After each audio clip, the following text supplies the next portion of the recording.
অপমানিত করেছেন, আমাদের ভাইদের ব্যবসা নষ্ট করে দিয়েছে, মাছের ঘের নষ্ট করা হয়েছে, আমাদের ভাইদের বাড়িগুলোকে বুলডোজার দিয়ে মাসিদের মিটিয়ে দেওয়া হয়েছে।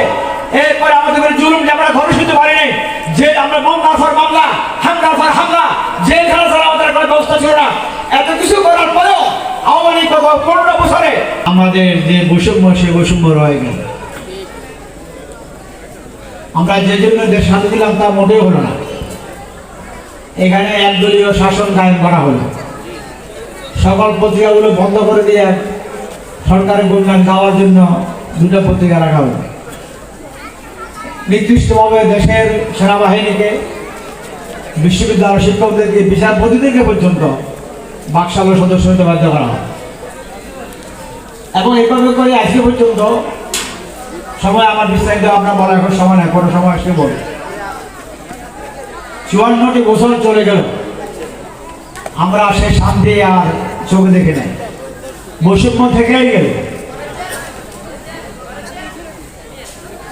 যার কারণে এবার ছেলেরা প্রথম শুরু করলো, তারপরে সকল ছাত্র জনতা, কৃষক, শ্রমিক, ব্যবসায়ী, সাধারণ মানুষ সব ছেলে মেয়ে সবাই ঝাঁপিয়ে পড়লো আবার যে আমরা একটা সাম্য ভিত্তিক একটা বৈষম্যহীন বাংলাদেশ চাই। এই জন্য সকাল হয়েছে না আমার এবারও 2000 ছাত্র জনতা শাহাদাত বরণ করছেন, 40,000 আমাদের ভাই বোনেরা আহত হয়েছে, চোখ হারিয়েছে, পা হারিয়েছে। এবার আমাদের অসংখ্য ভাই বোন তাদের ধ্বংসস্তূপ অনেকগুলো পরিবার, এক ছেলে মারা যাওয়ার পর, স্বামী মারা যাওয়ার পর, এটা অবস্থা হয়েছে। এগুলো সব মূল লক্ষ্য ছিল আমাদের একটা কল্যাণমূলক দেশ প্রতিষ্ঠা করা। যদি গত 54 বছর তারা দেশ চালাইছেন,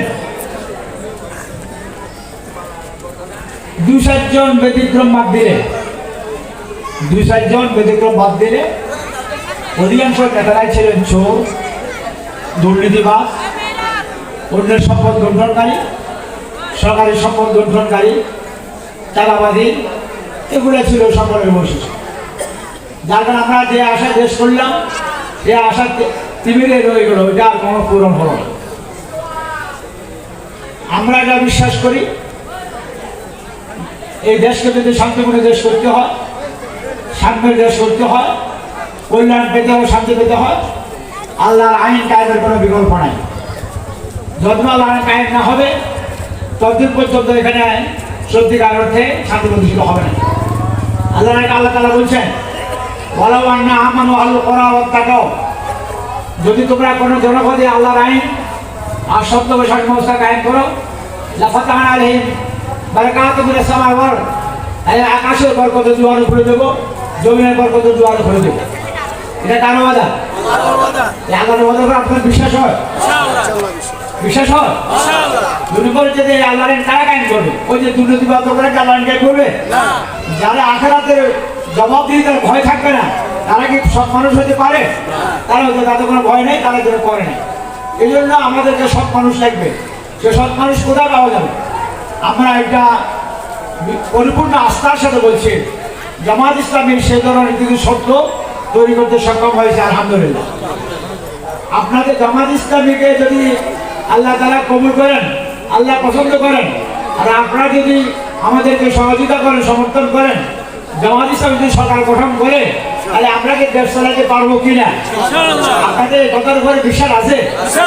কার বিশ্বাস আছে? তাই যে বোর্ডেরা আন্দোলন, আপনারা কি বিশ্বাস করেন কিনা যে জামাত ইসলামী যদি ক্ষমতা আয়, দেশ ঠিকমতো চলবো? আপনার বিশ্বাস হয়নি? বোর্ডেরা আন্দোলন সবাই যে আল্লাহ কবুল করুন। এই 1 নম্বর কথা। তাহলে আমাদের সব লোক ছাড়া আমরা শান্তি আর পাবো না। আমরা এই জন্য বলছি, আমরা অনেক মার্কা দেখেছি, আমরা নৌকা দেখেছি, লাঙ্গল দেখেছি, ধানসি দেখছি, অনেক মার্কা দেখছি। সবাই তো দেশ চালাইছে, আমাদের সাথে পরিচিত, আর আমরাও পরিচিত। আমরা হঠাৎ করে এখানে নামে আসি নাই। এটা একটু আগে আমার কথা বলছেন। আমরা 2 জন মন্ত্রী ছিলেন 2001 সালে, আমাদের 18 এমপি ছিলেন। আমি তখন জেলা আমির ছিলাম, এখন আমি কেন্দ্রীয় কমিটিতে আছি। আমরা জেলা উপজেলা বিভিন্ন পর্যায়ে নেতৃবৃন্দ আমাদের ছিলেন। আওয়ামী লীগ গত 15 বছরে আমাদের অনেক জন নির্যাতন করেছে, আমাদের জাতীয় 11 জন নেতাকে শহীদ করেছেন, আমাদের অসংখ্য ভাই বোনকে শহীদ করেছেন, আমাদের বোনকে জেলখানা করেছেন, আমাদের বোনদেরকে অপমানিত করেছেন, আমাদের ভাইদের ব্যবসা নষ্ট করে দিয়েছে, মাছের ঘের নষ্ট করা হয়েছে, আমাদের ভাই আমাদের বাড়িগুলোকে বুলডোজার দিয়ে মাসিদের মিটিয়ে দেওয়া হয়েছে। এরপরে আমাদের উপরে জুলুম যে আমরা ঘরে শুনতে পারিনি, যে আমরা মামলার পর মামলা, হামলার পর হামলা, জেল খানা ছাড়া আমাদের কোনো ব্যবস্থা ছিল না। এত কিছু করার পরেও আওয়ামী লীগ 15 বছরে আমাদের বিরুদ্ধে 1 কোটি টাকা দুর্নীতি প্রমাণ করতে সক্ষম হয়নি। ঠিক না ম্যাডাম? তাহলে আমরা যে পাস করা না ফেল করা, কথা বলেন না কেন?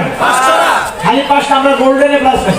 আপনারা এখন কি পাস করা লোকের পক্ষে থাকবেন না ফেল করা লোকের পক্ষে থাকবেন? বুদ্ধিমানের এখন পক্ষে থাকেন, পক্ষে থাকবেন না কেন? থাকবেন তো আবার ইনশাল্লাহ। তাহলে আমাদেরকে আর আমাদের আমরা মনে করি, বিশ্বাস করি, আমরা যদি আল্লাহ তাআলা আমাদের কবুল করেন, পছন্দ করেন, আপনারা যদি আমাদের সমর্থন দেন, প্রত্যেকটা নাগরিকের 6টা মৌলিক অধিকারের আমরা নিশ্চয় পাবো ইনশাআল্লাহ।